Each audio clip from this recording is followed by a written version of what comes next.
I know some people do. I've listened on this show, even like there's people that do it themselves and just open up their accounts and figure it out. But I think it's nice to have that. I call him a firewall. I've even told him about this. I call him a firewall. Like if I read online about some stock or something that comes about, and I might go I might do something to my investments. And he's the guy that when I call him, he can say, Jason, this is a bad idea. And I just think to myself or tell him, oh, okay. And so he's kind of saved me from me a few times.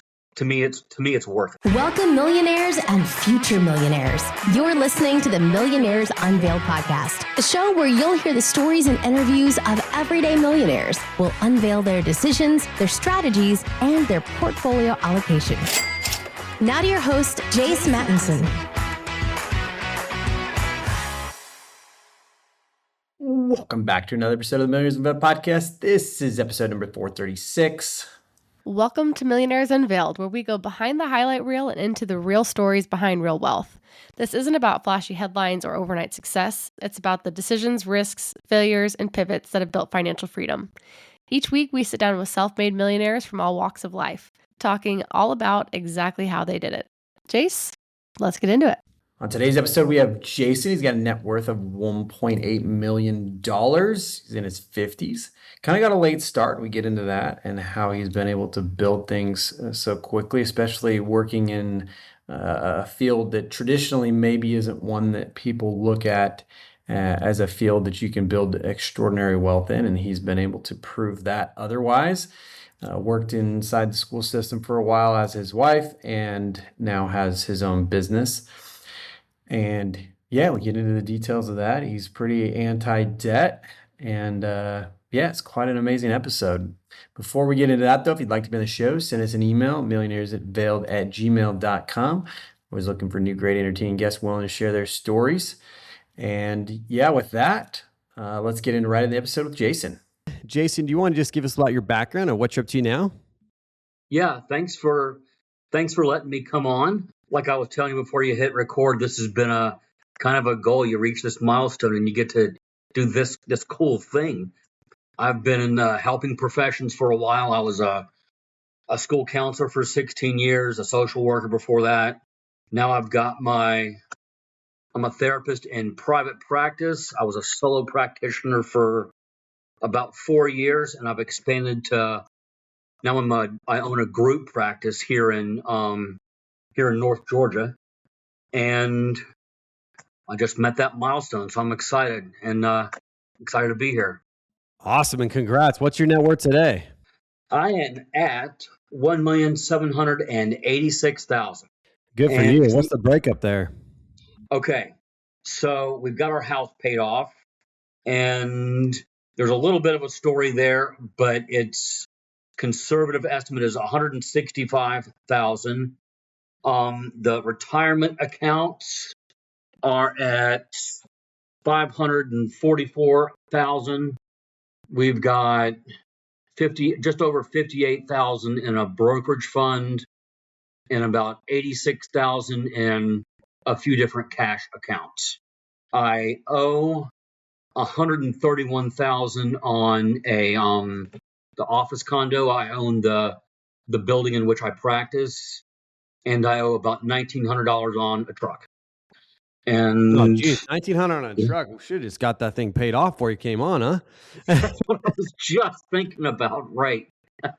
So I could say that, but yeah, I don't owe another payment till August, so I'll have it done. Won't be any more interest paid, so I can get it paid off and leave my savings where they are. Good for you. Yeah. So talk to us a little bit about the journey to get to this point financially, and then I want to get into your kind of career trajectory and how that's kind of evolved over the years. Right, yeah, I was looking forward to this part because this is where I feel very fortunate. As a school counselor, I spent about 16 years doing that, and the mindset there was, we have our state retirement, and I think I had a 403B there with not a lot in it. And you don't really think about like wealth building. No, at least I didn't. And the fortunate part for me was I was never a hyper consumer. So I never part of my story is not digging myself out of massive debt. Like, you won't really hear me talk much about debt here. I do have this mortgage, but it was never a lot of credit card debt or anything like that. When I decided, I was a little nervous. Wait, I wasn't a little nervous. I was a lot nervous when I opened up my own practice, my own business. When I had a steep learning curve, starting that LLC and figuring out taxes. They don't teach us about that in my field. And I read somewhere, and maybe you can help me. I might mess this up, so maybe you can help me with this part.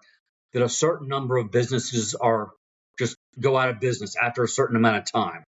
And the thought was, that cannot be me. This is going to work. And I even hired a consultant. His name is Joe Sanok, and his business is called Practice of the Practice. And there's a lot of pointers, but one of the big things was book recommendations. And one of the books was The Millionaire Next Door. And I read that, and it blew my mind. I thought, like, this is what I've been missing. I had no idea about some of this stuff. And I thought millionaires just had yachts. And how old were you when you read that? I was 40. I think I was 48. Wow. I'm 55 now. Yeah. And, and so it was a big mindset shift right there when I read that book. And it made me want to learn a lot more. To me, that was just the beginning of a lot of learning. Started listening to podcasts. This is one of them. Reading other books. The other book was a small business book called Profit First by Mike Michalowicz, which was a game changer for me as far as like how to handle the financial aspect of what I do for a living. And it's just specifically geared towards small business owners with no business training. They don't, like I said, they don't teach us about this kind of thing in college. Like, no mention of it. So I was very fortunate to have blundered into those things. And then, it was I do have a financial advisor. I know some people do. I've listened on this show, even like there's people that do it themselves and just open up their accounts and figure it out. But I think it's nice to have that. I call him a firewall. I've even told him about this. I call him a firewall. Like, if I read online about some stock or something that comes about, and I might go I might do something to my investments. And he's the guy that when I call him, he can say, Jason, this is a bad idea. And I just think to myself, or tell him, oh, okay. And so he's kind of saved me from me a few times. To me, it's worth it. And those are those two books, and kind of that little mindset transition with a big thing I wanted to share. Where else do we go? Let me ask something real quick. Go ahead. When you were 48, you read that book for the first time. I mean, what were you doing for your previous professional life? I mean, clearly you probably had some savings and stuff, but what was, I guess, the mindset going up until, hey, I read this book, and then had this big paradigm shift? Being a school counselor, you never think about these things, but I decided to take the plunge, and you're never ready to take that plunge to go into business for yourself. But there are ways to kind of, in this profession, to kind of bootstrap your way into it. And I started an LLC and just rented office space from somebody and really did it on the cheap. Oh, and maybe some people will laugh at this. I was so excited about decorating the office. My wife and I were up in Asheville, North Carolina, in this little artsy district. And, the plan kind of was coming together. I was going to get this place, and I was so excited. I was putting all this stuff in the cart to buy, and we're going to do this. And she, without even looking at what I was getting, and not much, and she just stopped me and she said, Jason, put all that back. I'm going to help you out. And she fixed the place up for me. And, we my office is in a fairly wealthy or part of town, but she fixed it up real nice from these discount places like Hobby Lobby, and I'd spend just a few bucks on fixing the place up, but she just did a good job, and people come from wealthy neighborhoods and compliment what I have in the walls, and I want to say, hey, you can buy one of those just down the street, So it's been I've been very fortunate to have help in that regard. She's been a great person to have on this journey. I'm not sure that was what you were asking me, though. I'm not No, sure that's I great. answered that. What do you think your net worth was when you read that book?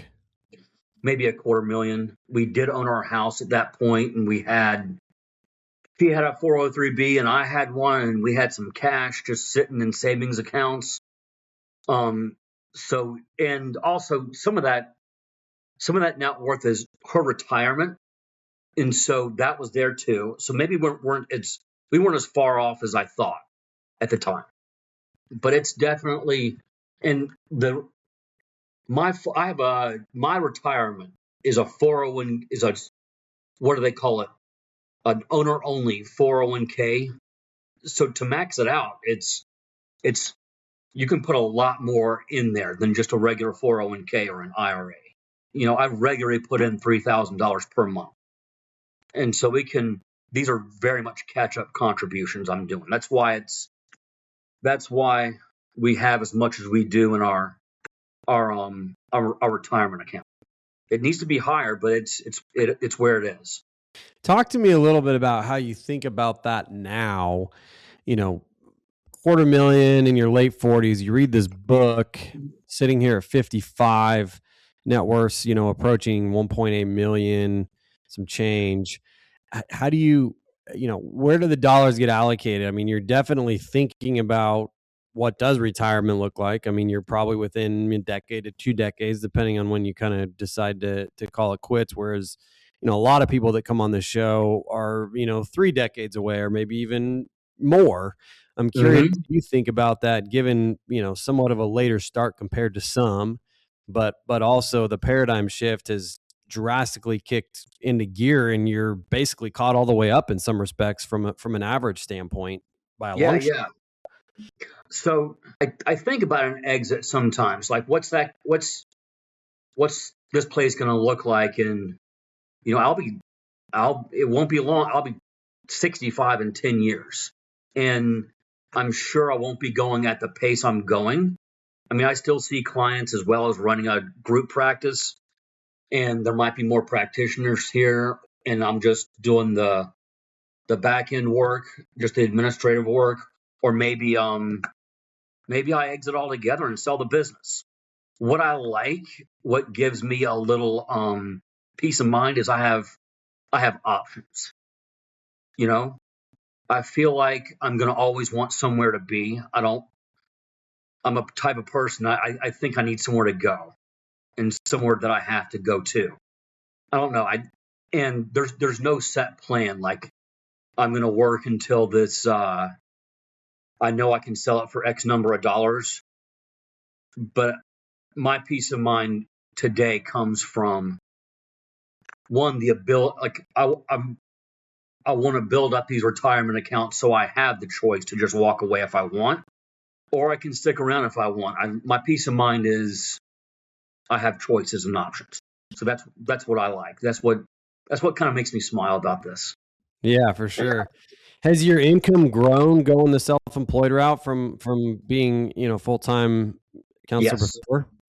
Absolutely. I was a little amazed by how quickly it did. And I thought I would miss it more than I did, more than I do. I like being my own boss and taking 2 hours for lunch if I want, or having a coffee with a friend at 10:30 in the afternoon. Like I did that this morning. I met someone for breakfast at 11 at 9 o'clock and didn't get to the office till 11. I mean, it's great. I was never able to do that as a school counselor, and I love the freedom that's associated with doing things like I do. And yeah, I really feel good about that transition. And yes, it was terrifying at first. Like, is this going to work? But it did. So I feel very fortunate. Talk to me about, you read this book and now you have a very different mindset around money, retirement. What did that first conversation look like with your wife? She and I, we're very, our philosophies about money are, it's a little bit of a Venn diagram. And I often tell her, and she kind of nods her head, like I'm more offense and she's more defense.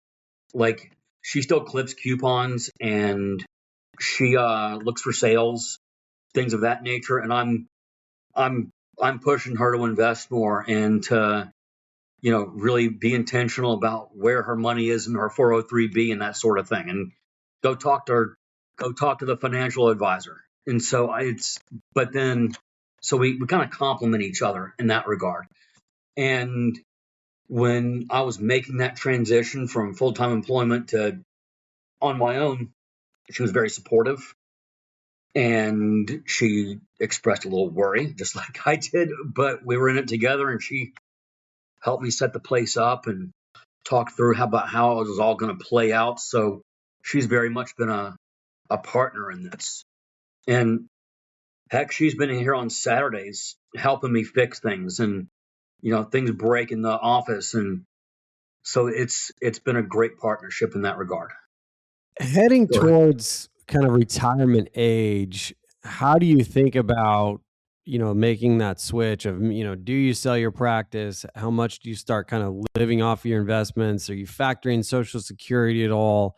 I mean, talk to us from a global standpoint on how you're thinking about your kind of, overall portfolio and what that next phase kind of looks like. Because you're clearly thinking about it and possibly transitioning into that within, a decade or so, right?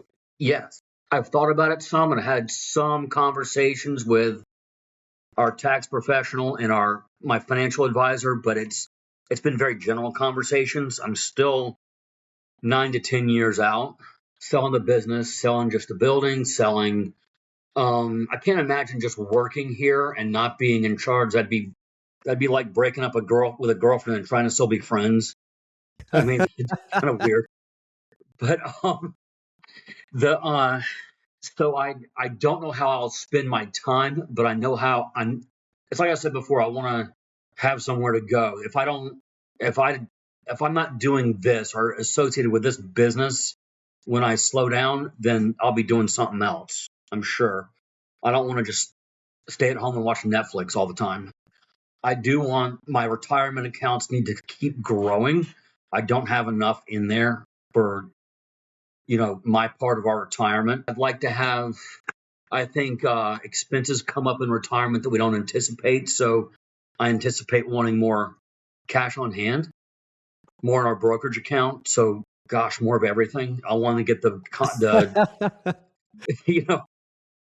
I mean, still, like I've made this progress. This milestone is a great milestone to be celebrating, but I don't need to hit the brakes just yet, is what I'm saying. Another milestone will be when this office condo is paid off.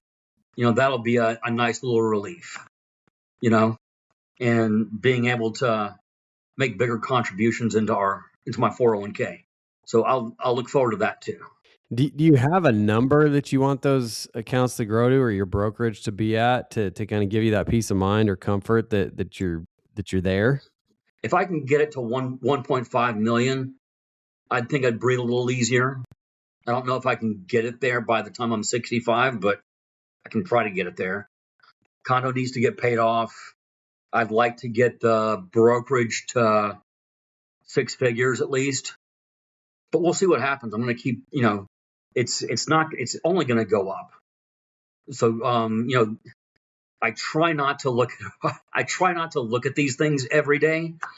I do look at them every single day, and I don't think I can say definitely that's not really a healthy way to do that, once a here and there, but it's just a habit of mine. I check it, and I need to stop worrying so much about it. You put it in, I think I've got it in wise investments. They're mostly ETFs, and those things don't go up every day. So it's, it's better not just to not look. So I try not to worry too much about it, but I can't help it. It's easy to look when it's going up. You don't want to look when it's going down, right? Yes, and there was maybe 3 weeks to 4 weeks this spring where I just couldn't look. I was just afraid to look, you know? And I would, the arrangement I have with my financial advisor is I have to call him and tell him, like, we have a conversation every month about what fund we're gonna put in this new contribution. And I told him, I'm not gonna look at these things. I'm afraid to look, and don't tell me what the balance is. And I even told him to tell me when I can look again, when it's safe to look. And he kind of chuckled and he played along, and then, okay, I felt a little bit better.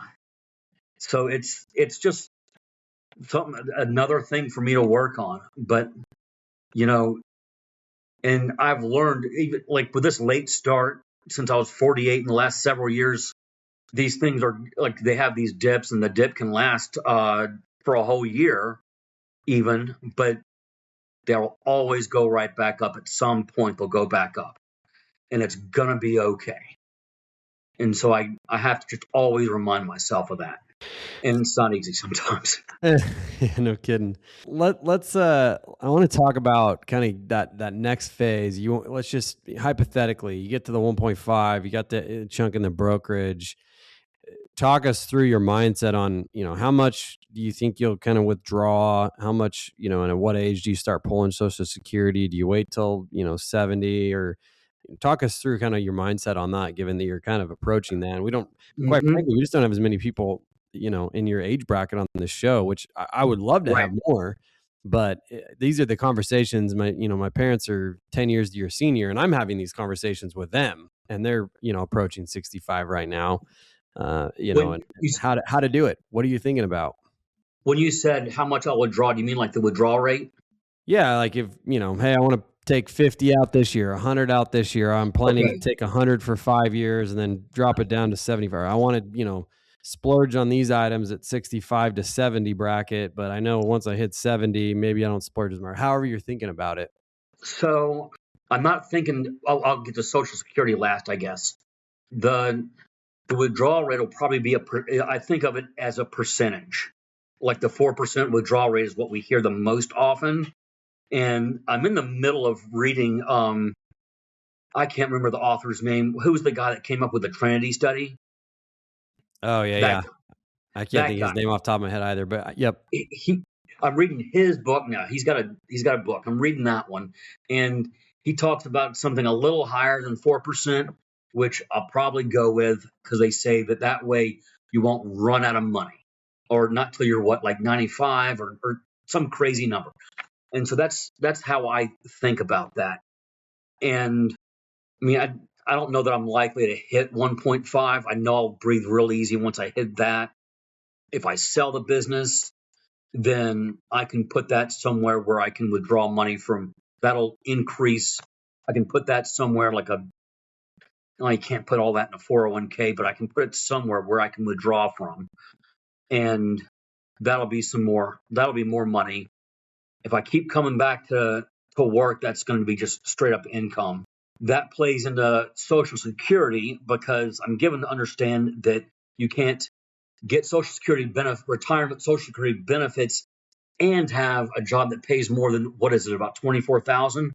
And so I'm going to be very intentional about when I start drawing Social Security.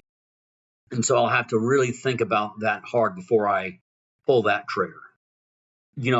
I work a lot of hours now, but at some point, I don't want to work over 40 hours a week. And so I'm sure, I'll be slowing down at, it's to some level. This business is going to grow. And so I don't have to spend as many hours here as I've been spending at some point, and I can work less and have the same income. Yeah. So I'm looking forward to that too. What about your wife? What's her kind of plan? Are y'all kind of on the same timeline? She's younger than I am, and so she's going to retire before me. She'll retire from teaching, but she can't sit still. Like, you put me in front of a long documentary and I'll just sit there. But she's a go kind of person, and so I'm sure she's going to find something to do, and she fully plans on contributing to her. She's got an IRA that she'll contribute to until she's in her 60s, I'm quite sure. And she's talked about opening different businesses or working part-time in some capacity somewhere. She'll retire in, I think, 5 years. And so she's thinking about it, but she's, she hasn't been out for the summer for very long now. She's a school teacher, and she's just trying to enjoy her summer right now. So that's what's on her mind right, today. So that's what she's thinking about. But yeah, we're like-minded. We're both gonna be doing something, but we're not sure exactly what it is. And I know you don't get too many people this age, but then I did get a little bit of a late start. And so, if I had begun these sorts of contributions 10 years beforehand, we would be having a much different conversation at this age, And, another reason I wanted to come on this show was that, it's not too late. You can still start at a comparatively older age and, reach these milestones and still find financial independence, before it's too late. So it can be done, and that's one of the things I wanted to say on here is it wasn't too late for me anyway. Yeah. No, we've definitely had a few in your bracket that have come on and got, didn't start till late 40s, or even I think if I recall correctly, we have one or two that didn't really much start till they were in their 50s. And able, and some of it depends on where the market is. I mean, you go back in history and depending on what kind of investment class you're in, I mean, there's been lost decades in various asset classes that the way that, the economy and inflation eats or whatever. But, generally speaking, like we've seen, compounded interest work very well. And, maybe a 10-year period isn't the best period to look at, but it's very, very rare that you're going to find a scenario where a sit and hold over a 20, 30, 40-year period hasn't produced some sort of, return Right. that is beneficial for you. So, well, awesome. Let's wrap up with some rapid fire questions. What's the most expensive pair of shoes or pants that you purchased? I've never paid over $100 for a pair of shoes. I just can't get myself to do it. Pants, same thing? Oh, yeah, God, way lower. $30, maybe? Yeah, I'm not very flashy. Not at all. What about the most expensive meal out? Oh, that we paid for? Let's see. At our rehearsal dinner, I think I picked up the check and it was like $375. So yeah. Okay. Oh, we went for Valentine's Day. Maybe it was our anniversary. We went to this steak place here in town. It was $200. We're not going back there. It wasn't that good. What about the most expensive experience or vacation? Oh, we went to Peru one year, and that was amazing. Machu Picchu was breathtaking. It was a neat trip. And so we love to travel. Yeah, I think people say that a lot, but and we went to that was the most expensive one. Actually, now that I think about it, it might have been we actually drove to New Mexico and spent almost a week there seeing different things, and just a lot of different things just added up. So it might have been that one. And I'm glad we drove. We wouldn't have seen all this. We wouldn't have seen the scenery change. So that was a neat trip. And this answer isn't going to be forever. And I can't tell you where we're going because my wife is going to hear this and it's a surprise to her. But her spring break of 2028 is going to be a big deal. I've already got it all planned out. So maybe I can come back and tell you after that. Good deal. Yeah. What's the key lesson you learned from childhood? Just hard work. My parents taught us from a young age that's a strong work ethic. I got my first job at 16 and really haven't not worked for more than 3 weeks maybe. And so that was really it. That's what my parents told us. I wish they'd told us some of the lessons I've learned in the last several years, but it's okay. What's something that you spent way too much money on but you don't regret? Oh, that's a good. My truck, my niece. Oh, golly, that's a very shallow answer, isn't it? Hey, no, it's okay to like a few items like that. What else are you going to spend your money on anyway? I really kind of like it's just a Nissan Titan, but I like it. And I rode a Harley Davidson for a while, but that was kind of a money pit. The things my wife and I do, we go somewhere a lot, and we have a lot of like really quick destinations, and we really enjoy it. And if we splurge, it's almost always going somewhere. It looks like you would think I was kind of a hyper consumer when we're traveling.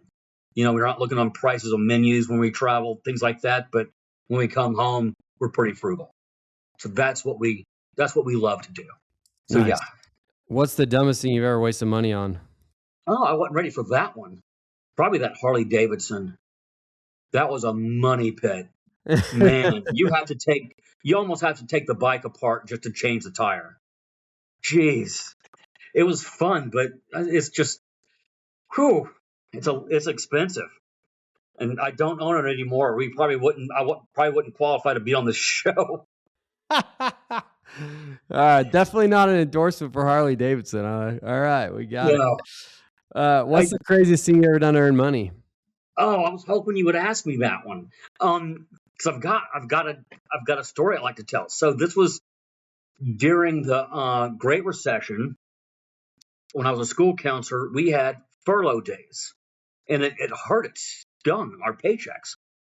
So my side hustle that I engaged in was I was a teacher at DUI school, like drunk driving school, and it was fine. It paid pretty well, and it would ruin your weekend though. So there's one weekend I had the day off. I had the weekend off though. I wasn't doing it then.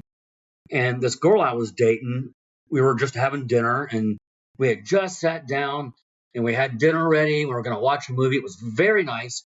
And the phone rang, and they said the instructor had left, and we got to finish this. Can you come do this last several hours? I said, no, I can't. I'm doing something. He said, all right, fine. And he called back and he said, I'll pay you double. That made it $200 for 4 hours of work. And I said, I'll be right there. And I got halfway there and I thought, I just left my girlfriend just to go do this thing, and we were doing this, and she was a little flabbergasted. And I went and made some money though, and I really wish I hadn't done that, because that was a pretty crazy, dumb thing to do. So that's what I did, and I kind of laugh about it a little bit, but yeah, I wouldn't do that again. So yeah. What's a closely held belief that you once had that you recently changed your mind on? Oh, that one I wasn't ready for. Oh golly, give me a second here. Probably as far as money, as far as finance. Yeah, or anything. Financially related? Anything. Well, I probably being generous. One of the things that this has allowed me to do is be more generous with my money. And that's something that I've really enjoyed. I can tip better. I can tithe better at our church. All of those things. Not that I want any attention from it, anything like that. But now I'm more able to do those things. And that's been a good thing. And it's been a mind changer. I can do those different things with my money, and it's a mindset more than is just as much as it is a financial practice to me. I hope that's a good answer. So no, yeah. That's great. That's great. Yeah. Any last words of advice for somebody who's just starting out on their journey? It's never too late. You can still shift gears. Like that's what I did, and I'm so happy I did it, and I'm happy my wife did it with me and supported me. But it's not too late. Just switch gears and find out about these things. And if I can do this, I'm just a regular guy. That's all I am. Like, I'm not some monetary genius, and I didn't find some magical little secret or not. That is not part of it. It's just I'm a regular guy, and I just changed a few things about what I did, and that's all. And that's all there is to it. Yeah. And I really appreciate you letting me come on and just even if I just say that, I really appreciate it. That's awesome. That's Jason, the net worth of $1.8 million. Thanks for on the show today. Thank you. Thanks a lot for having me.